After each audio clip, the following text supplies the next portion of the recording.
Hello, Sagittarius. Thank you very much for tuning into your love read. For the main part of the read, I'm using Witch's Tarot by Ellen Dugan. For the supportive oracle cards, I'm going to use Queen of the Moon Oracle by Stacy DeMarco.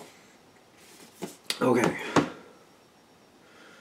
I want this deck first. We're going to just kind of... They're face down, but we'll see. Relationship first, single second.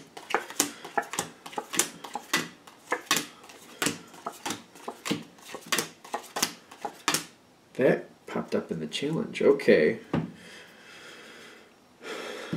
Okay. The challenge for your partner is the strongest thing already. And what I'm getting here is they seem to be holding... like it's stubborn. When it's a challenge, when the Four of Pentacles is a challenge, it's stubborn energy. It's not willing to see somebody else's point of view is kind of what I'm getting already. And the oracle cards that are connecting with it are boundaries and self-love. Like literally they feel like if they give in, like they're betraying themselves. And that's what you're working with. You're probably aware of that. Because I'm seeing your challenge card with the Five of Swords kind of like, I can try to make this move, I can try to make this change, but it's going to be like, it's either a temporary win or you're not going to get anywhere. It's kind of like, even if you technically win, you don't really win anything. It's kind of like, you know, if your name gets picked in the lottery and you win a broken bowl, you're like, it's garbage anyway. Like, what am I going to do with it? That type of feel. Now... You're still trying to work through this is what I'm getting. And your partner has a lot of stress with this situation. Literally, they feel like if they give in, that they're betraying themselves for some reason. They don't really want to, but they're also trying to, as it keeps going forward, they're going to try to figure out why it means so much to you, because to them, they can't give in. I'm getting this feeling like they don't think they should be giving in because they're going to be betraying themselves. Like, I don't know how to explain this other than, you know, it's kind of like they really want this to work out this way. This is how they really feel. This is their morals. Like saying something is okay is against their way of living. It's really intense on their side. Now, you're not oblivious in the sense of like you understand why this means so much to them, but you're kind of like, you're trying to get them to see a different angle. Kind of like, I don't want to go into something too controversial though, but almost like, you know, I'm going down the abortion line. I don't know why. I'm kind of nervous about doing that, but kind of like they don't feel like that's the right thing. But now they're coming up to a situation where somebody needs to do that, or the mother may pass away due to the pregnancy. So, but they're still like having a hard time moving forward with this, and you're kind of like, you know what, if the mom doesn't survive, you know, this isn't good. And I think the reason we're using that, it's very intense, but I feel like that's how strong this is for them. That's how important this is for them. That's not a light subject. That's a very heavy one. Very, very heavy one. Now, they're using that analogy also, like that's how strong this is for you too. You feel the way you feel. You have a very strong standing here. Now, this is a weird card to have in this relationship situation, but you got pleasure popping out here. Okay, I understand. You need to remind your partner of the love between the two of you, and that it feels like a very intense, like you feel differently is what I'm getting. Whatever it is, you feel differently, and it's intense. The pleasure is saying you need to remind your partner that even though with this subject you differ, and it's very important, the love is still there. You need to still have a good time with each other. You need to still enjoy each other, and to be sure that like even though you're disagreeing about this subject, you can still have pleasure in other areas. You can enjoy each other in other areas. You can put down the subject from time to time. Even if you have a truce where you literally say, from 5 o'clock Friday night until 5 o'clock Monday night, we will not touch this subject. We will not go into it. We will not talk about it. We will not even go there because we both know where we stand. And nothing's going to change in that time period between the two of us. We're just going to do these other things that we both enjoy together. We both agree we will not go near that subject from 5 o'clock Friday until 5 o'clock Monday. We're just not going to talk about it. Because you need to bring back the pleasure here. And they are warning, you're going to come back around again and there's going to be more disagreements coming in with this situation. More disagreements are coming. And they're saying this doesn't have to be a war zone constantly. If you both can have a truce to like, from this point to this point, we're not even going to touch that subject. We're not even going to, no passive-aggressive comments, nothing like that. We're simply going to just enjoy each other, enjoy what we know we can enjoy. Even if it pops up in our own minds, we're going to leave it to the side until this period comes around again. Unless there's some type of emergency, we're not going to touch it. And you might even need to have to define what emergency means for you and for them. Because they're saying, don't let this become a war zone. This could become a bigger problem. Yes, you have disagreement here, a very strong disagreement, a very important disagreement, which is why I think we use that subject again. It's not lighthearted, it is important. It's very important how each of you feel. But that doesn't mean it has to destroy your relationship, because I feel like that's what I'm worried about. When I'm feeling this energy, like this could be quite the issue. You need to be able to, like, yes, disagree, but step away from it from time to time in an acceptable way to where you're both feeling like nobody's going to have a problem. Like, when I'm feeling this, like, we put it down from Friday night till Monday night, it's in a time frame where you know nothing's going to change. There's nothing devastating, like, by stopping the conversation and not bringing it up, but realizing you will bring it around again when necessary. This is good. Because what I'm getting here is that when this happens for your partner, it does release a lot of stress. It gives them a moment to breathe.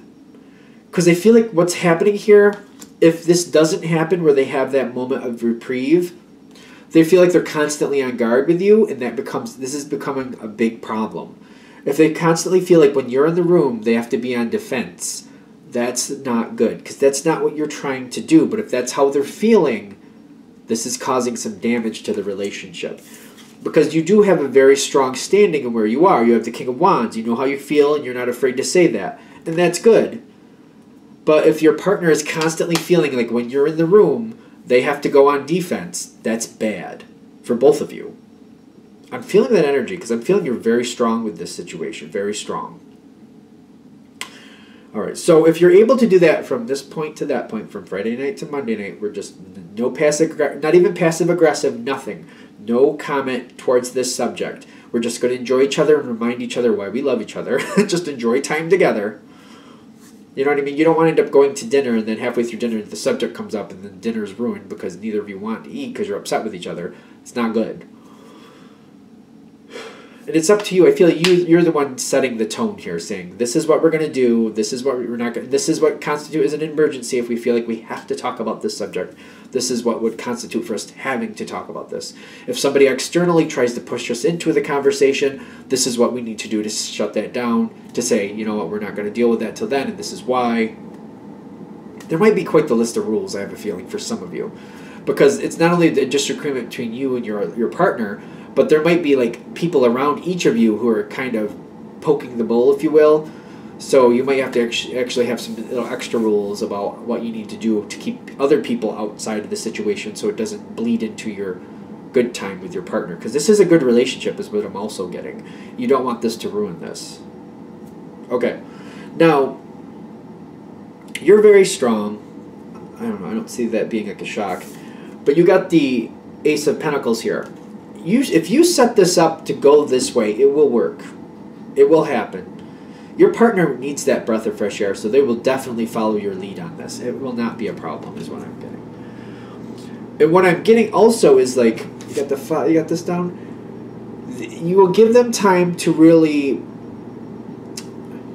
This point of compassion on your side, because you creating this pleasure moment, this like, you know, we're stepping away from this subject, from here to here, we're not going to talk about it. They're reconnecting to you as a loving being, and they're not on defense.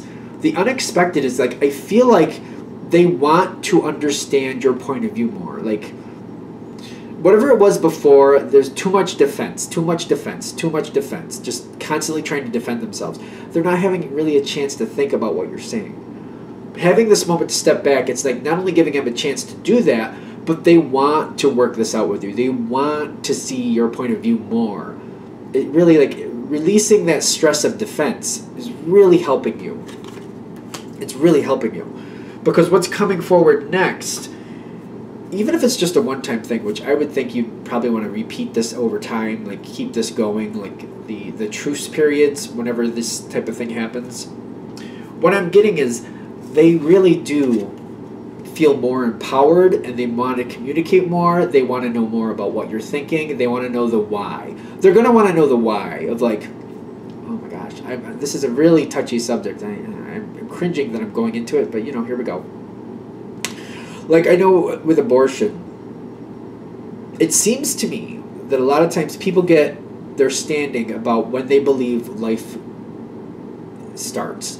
And for some people, it's at conception. For other people, it's like so many months down the road. For other people, it's like just before birth, like maybe a month before birth or something along that. But when the child is literally born, that's when life actually starts. Like they come into the world. So, and it's understanding like why you feel the way you feel. Like for some people, literally when conception happens, they're like, that is a life that has to be honored and protected. Other people are like, life doesn't really happen. It's just cells dividing until so many months down the road, and you start seeing like a baby form, and you're seeing like they're moving around and they're doing things, like the fetus is doing things, or I think, is it still a fetus when it's in the womb at that point? I don't know. But you know, understanding the why you feel the way you feel. The details mean a lot. They mean a lot. And they're going to want to know. They want to understand your viewpoint. This, at the very least, understanding where you stand and why you stand there really lifts a lot of the tension. And there may be more of a truce than anything else, but at least it'll get better. Things will improve because of this. I think we're good. This is it. I think that's what we have here for this one. All right, so if you want a direct reading from me, go ahead, shoot me an email, jamesforastral@gmail.com. The information's also down below. James, the number 4, astral@gmail.com. Let's go ahead and get into Sagittarius singles. I think Pisces was very intense too, now that I think about it. If I'm thinking back, Pisces, so far, I've done water, and you're the first fire one I've done. Pisces, I think, was intense too for the relationship, so I'm curious if that matches up. What do we have for Sagittarian singles? Messages for Sagittarian singles.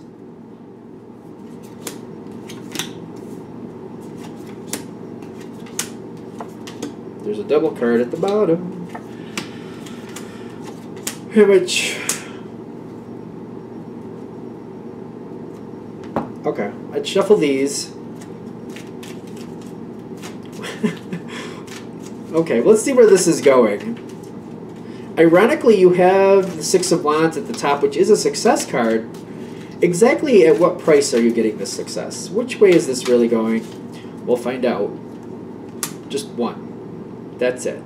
Okay. Okay. 1 is 1.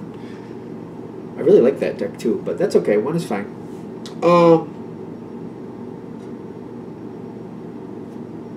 This is heading for a moment of stress. I'm very pulled to this card. It's the 10 of Wands. This is what you're heading for. I feel like this is the biggest thing. You're heading for a stressful moment. Even though the center is really good, and I'm going to cheat. Yeah, see, you got the success card right at the top. That's the 6 of Wands. Very good card, yes. You've got the Queen of Pentacles with the Emperor in the center. There's a moment here where this seems to start off very good.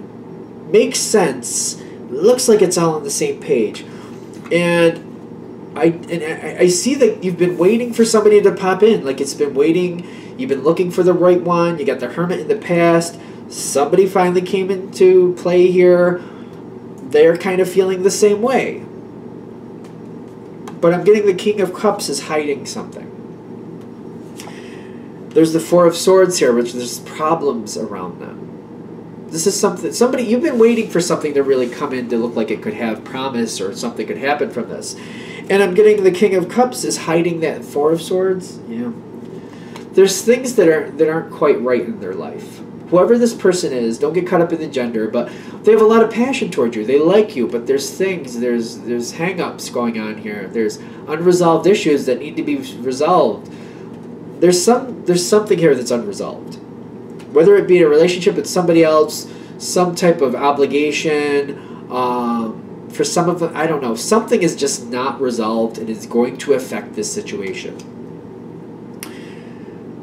Because what I'm getting here, when the wheel comes in from the environment, this person is hiding something from you when they first get involved with you. And the wheel comes in, and it's kind of whatever it is, boom, it's thrown right into the ring. Right with you guys. It's right in front of you. They have to deal with it. They have to own up to what's actually happening.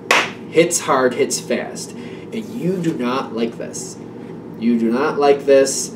You got the Three of Swords in your thoughts. And I'm getting here, for a very short time, the Ten of Wands is there where you're trying to be understanding. You're trying to understand what happened. It's very short. By short, what I mean is this could literally, you could be out on a date with this person. The truth comes in hard and fast. And by the end of the date, by the time you walk away from this person or say goodnight, you may have decided to walk away. The longest this is going to last is a week after this is what I'm getting. Because it's very stressful when it happens. It weighs on you heavily. You're very unhappy with it. But ultimately, this is something you're going to walk away from. Because whatever the problem is, I feel like it's not only it's not just the problem itself. It's the fact that this person held this back from you, and it's really something you should have known about. You shouldn't have been blindsided, is what I'm getting, and that's painful. And you're just kind of like, no, I can't do this. This is just. It's kind of like, well, that was a hidden gem. What other hidden gems does this person have? And the attraction here is kind of like. This person is very, they got the King of Cups energy. They can schmooze you. They're very alluring. They're very attractive. They're very enticing. But it's kind of like, what's real here? You're having a hard time believing in this person. Kind of like, yeah, good today, bad tomorrow. And I feel like you're thinking about that. Like the Seven of Pentacles is where you're standing. Like, well, I've already seen one piece of fruit fall from this tree, and I didn't really like that. So what else is ready to fall off of this tree? What other fruit is to bear on this tree that I don't want? It's kind of like, I don't know. It's kind of like a tree full of pears, and you're like, I'm allergic to pears. And you're like, I already seen the first one. There's a lot more pears up there. I'm done. I'm done. I'm out. And the attraction, ironically, I feel like you're looking at this kind of like, what am I really attracted to in this person? It's not enough. It's not enough. You're like, the mystery might be attractive to a point, but no, I'm moving on. That's a weird way for that card to hit, but I'm getting that with the attraction card. You're questioning, like, what am I really attracted to with this person? And that's why it's helping you out. Those are helpful cards. There are oracle cards. So they're just saying you're walking away because you're like, I'm attracted to a fantasy. This person, what I think they are, is not what they are. I'm not sticking around waiting for another fruit to fall from this tree. Forget it. I'm done. Nope, done.